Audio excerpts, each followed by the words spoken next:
안녕하십니까, 여러분. 저는 눈에 넣어도 아프지 않을 두 아이의 아빠이자 50대 남성입니다. 저는 몇 달 전 악마를 보았습니다. 사람이라면 어떻게 저럴 수 있을까 싶었죠. 그 사람은 사람이길 포기한 악마와 다름없었어요. 그 사람은 바로 저의 전 처입니다. 지금부터 제게 일어난 믿기 힘든 이야기를 해드리겠습니다. 저는 8년 전에 아내와 헤어졌어요.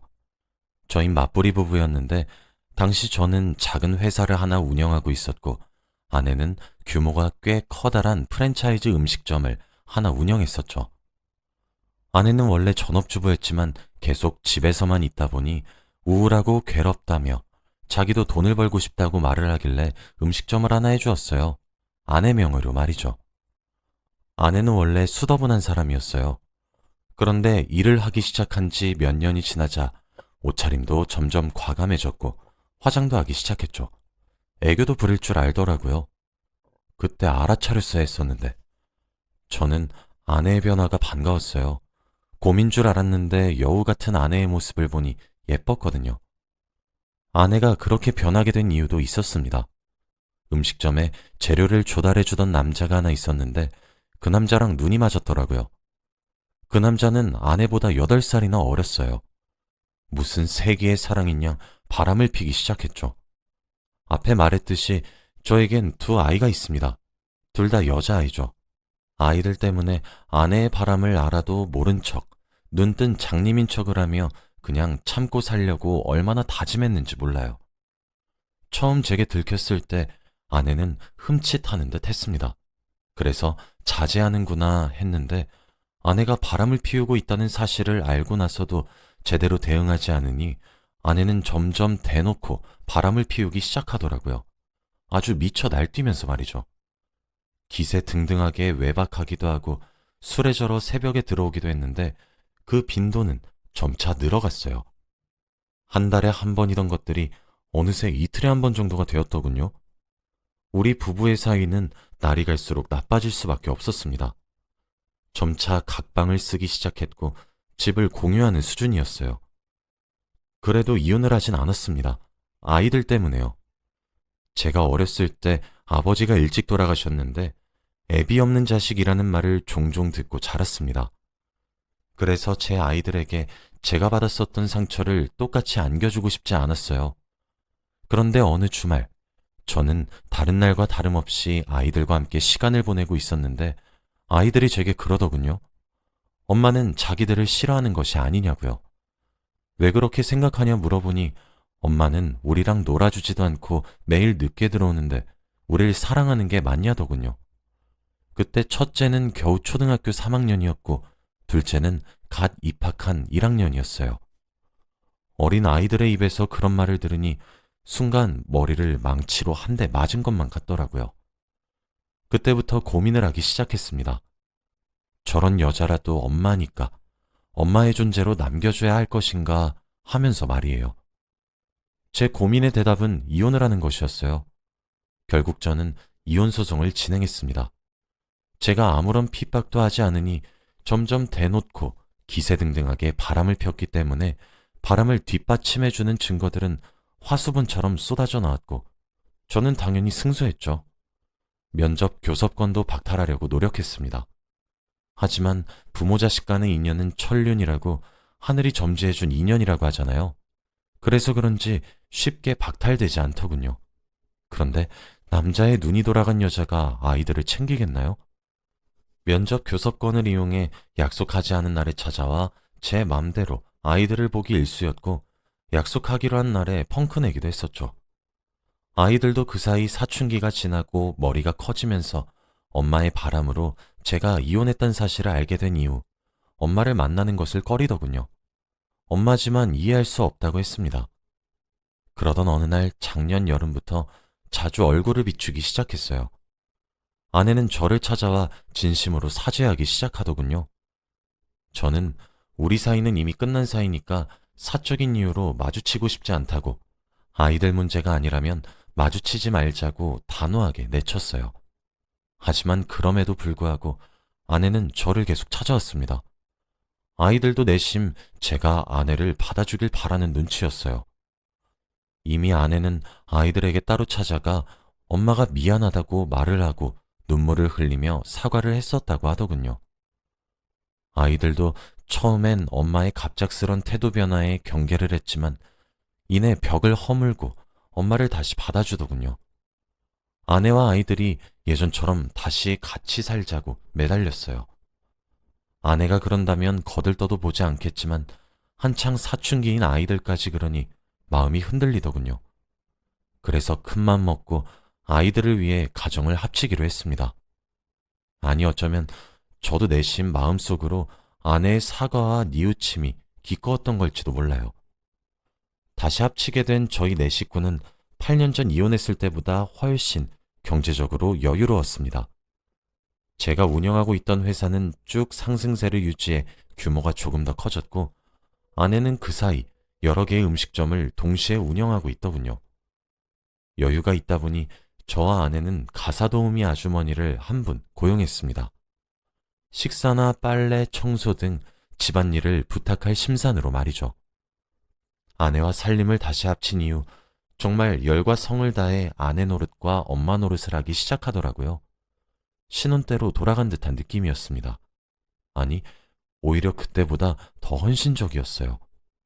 저에게는 물론 아이들까지 먹는 것, 입는 것 하나하나 전부 일일이 신경 쓰기 시작했죠.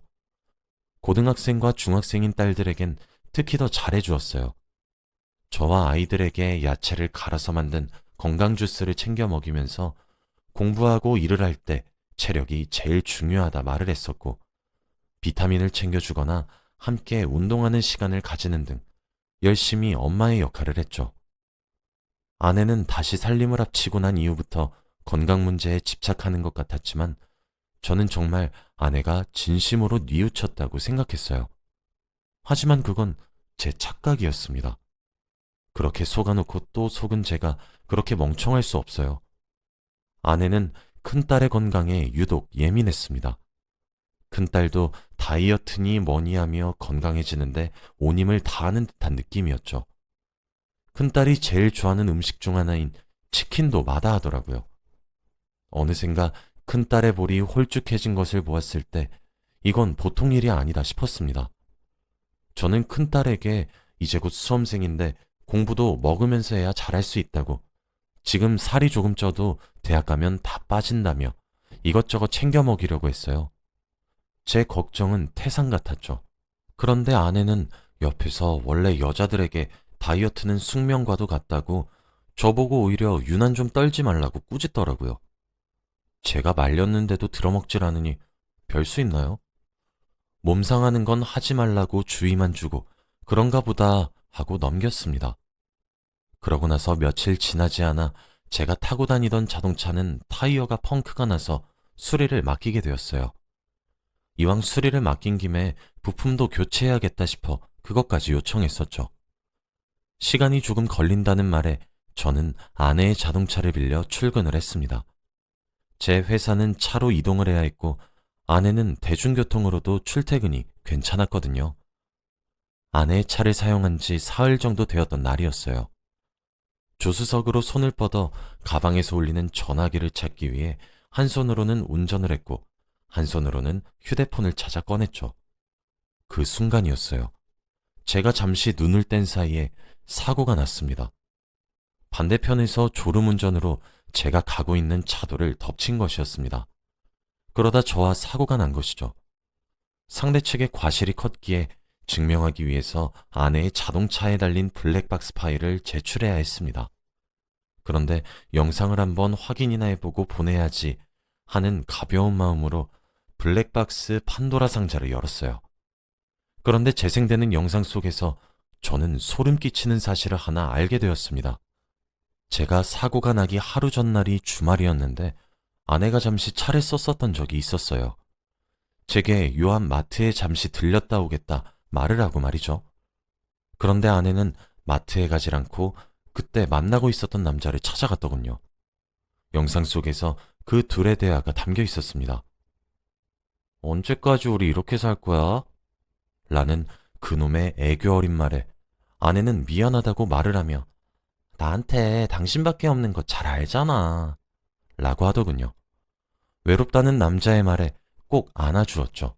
그러면서 덧붙이기를 나 그 사람이랑 같은 식탁에 앉아 얼굴 보면서 밥 먹는 것도 너무 고문이야.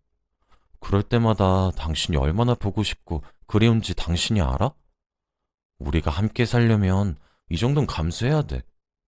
나 정말 당신 하나 보고 이렇게 고생하는 거야. 내 맘 알지? 조금만 더 기다려줘.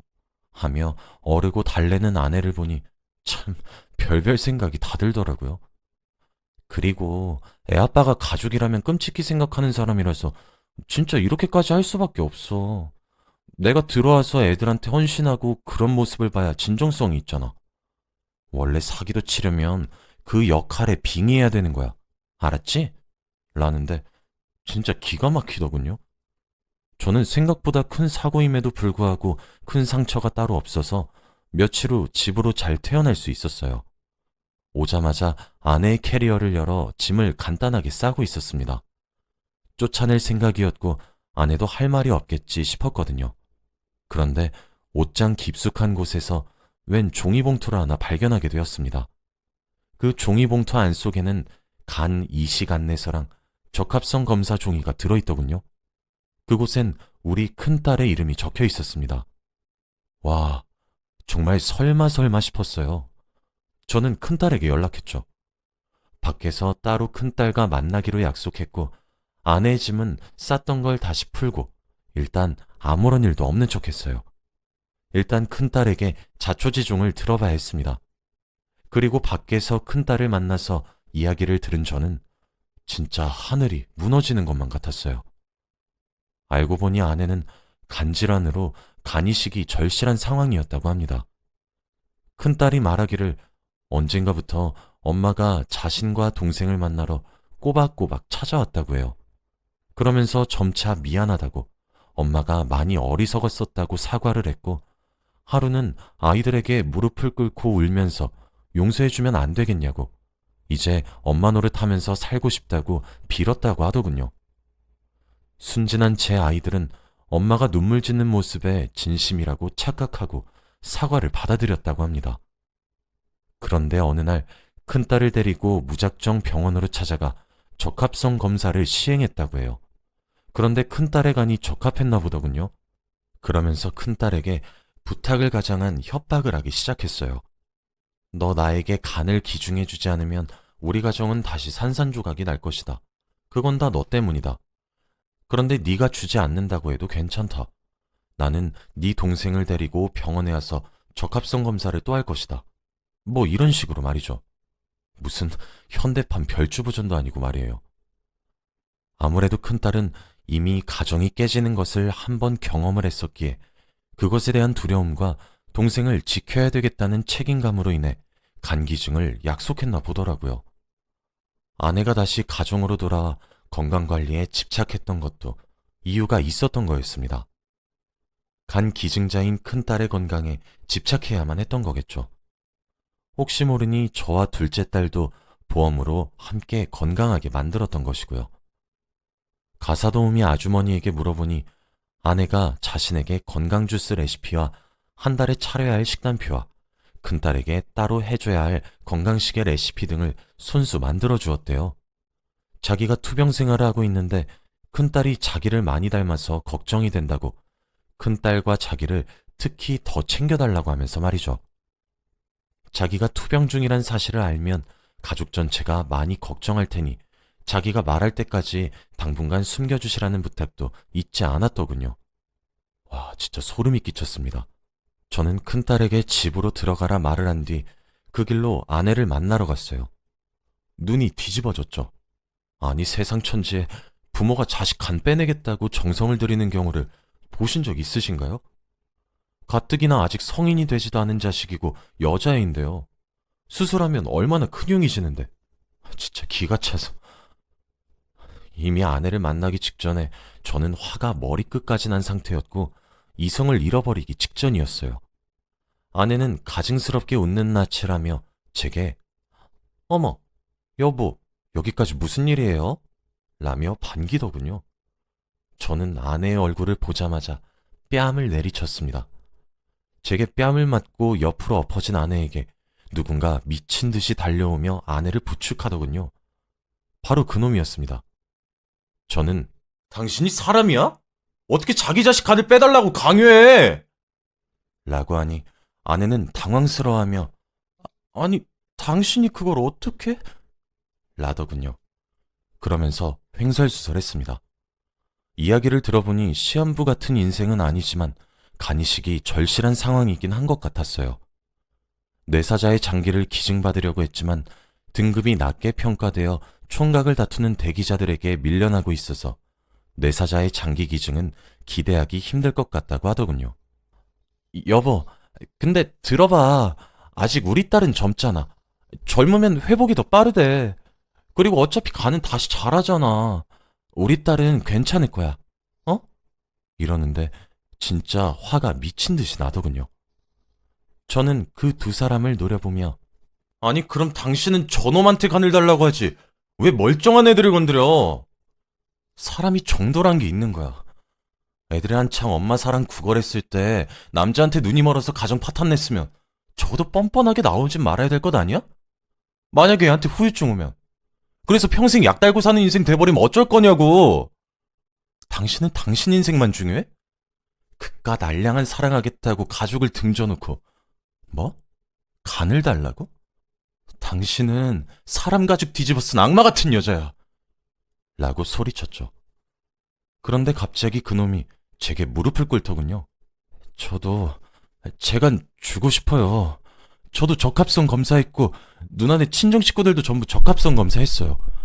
그런데 저희 모두 적합하지 않다는 결과 받았단 말이에요. 정말 어쩔 수가 없었다고요. 라며 아내를 좀 살려달라 빌더군요. 들어보니 아내는 청천벽력처럼 그런 결과를 받고 삶의 의욕을 잃어갈 때쯤 저희 딸들이 생각났다고 합니다. 둘째는 너무 어리고 첫째는 조금 있으면 성인이 되기도 하고 그래서 믿져야 본전으로 애들에게 사과하면서 달랜 후 첫째를 데리고 무작정 병원을 가서 적합성 검사를 했는데 큰딸의 간은 적합성 검사를 통과했던 거였죠. 아내도 같이 무릎을 꿇고 제게 빌기 시작했어요. 저는 난 절대 허락 못해. 두 번 다시 내 새끼들 건들 생각하지 마. 이번엔 당신 뺨 한 대로 끝내겠는데 다음에 걸리면 뼈도 못 치를 줄 알아. 그러게 행실을 곱게 하지 그랬어. 당신 천벌 받은 거잖아. 안 그래? 살림만 합치길 천만다행이지. 당신은 몸만 나가면 될 것 아냐. 내일 문 앞에 당신 물건 싹 다 갖다 놓을 테니까 가져가. 내일 안 가져가면 싹 다 갖다 버릴 거니까. 라고 화를 낸 후 집으로 돌아왔어요. 아내는 그 와중에도 제게 그럼 당신 간이라도 나한테 주던가 라고 소리치며 바닥에 주저앉아 통곡하더군요. 저는 집으로 곧장 돌아와 아이들을 거실에 불러 앉혔어요. 그리고 아이들의 얼굴을 하나씩 쳐다봤죠. 이제 고등학생과 중학생인 아이들의 얼굴을 보니 진실을 얘기해도 괜찮을지 걱정이 앞서더군요. 하지만 제가 모르게 아내가 수작을 부릴 가능성이 있었던 것이 제게도 너무 큰 충격이었던 터라 모든 것을 솔직하게 이야기하기로 했습니다. 큰딸은 아내가 자신의 간을 노렸다는 사실은 알고 있었지만 아내의 사과와 미안함이 그래도 자신들을 위한 사랑이었다고 생각했는데 그런 것들이 아니었다는 사실에 커다란 충격을 받았고 자기를 정말 장기 기증용으로 이용했던 사실에 크게 상처를 받았어요. 둘째 딸은 자신의 언니가 가족의 평화를 위해 희생했다는 사실과 엄마의 모든 행동들이 거짓된 행동이었다는 것에 충격과 상처를 받았죠. 그 와중에도 제 아이들은 제게 아빠는 괜찮아? 라며 묻더라고요. 그 질문에 참고 참았던 눈물이 펑펑 쏟아졌습니다. 어쩌면 제가 가장 큰 상처를 받았었던 것 같기도 해요. 아이들에게 엄마를 빼앗았단 죄책감이 항상 있었고 제가 아이들과 성별이 달랐기에 여자 어른으로서의 역할을 해주진 못했으니까요. 가족이 깨어졌다는 죄책감도 상당해서 아내가 사과와 함께 가정으로 돌아왔을 때 누구보다 제가 제일 기뻐했었던 것 같습니다. 저는 아이들에게 괜찮다고 장기 기증에 대한 위험성을 얘기해 주었고 절대 응하지 말라, 큰딸에게 못을 단단히 박았죠. 아직 미성년자이기도 하고 제 눈엔 아기로 보이는데 이런 아이의 간을 빼가려고 했던 게 기가 차더라고요. 그렇게 저희 가족은 다시 헤어졌습니다. 아내가 저희 집에 몸만 들어와 살림만 합쳤던 터라 법적으로 엮여있지 않아서 두 번째 헤어짐은 단순했어요. 그 뒤로 꾸준하게 저희 가족에게 연락을 해오곤 있습니다. 저는 이번에 이 모든 일들을 근거로 아이들의 면접 교섭권을 박탈해 보려고 해요. 어렵겠지만 불가능하진 않을 것 같기도 합니다. 인생을 살아가다 보면 많은 일을 겪게 된다고 하는데 저도 제가 이런 마음을 갖게 될 줄 생각조차 해보지 못했습니다. 모든 일이 정리되고 나면 아이들을 데리고 가까운 곳으로 여행이나 갔다 오려고 해요. 잘 마무리되길 여러분들도 빌어주세요. 제 이야기를 끝까지 들어주셔서 감사합니다.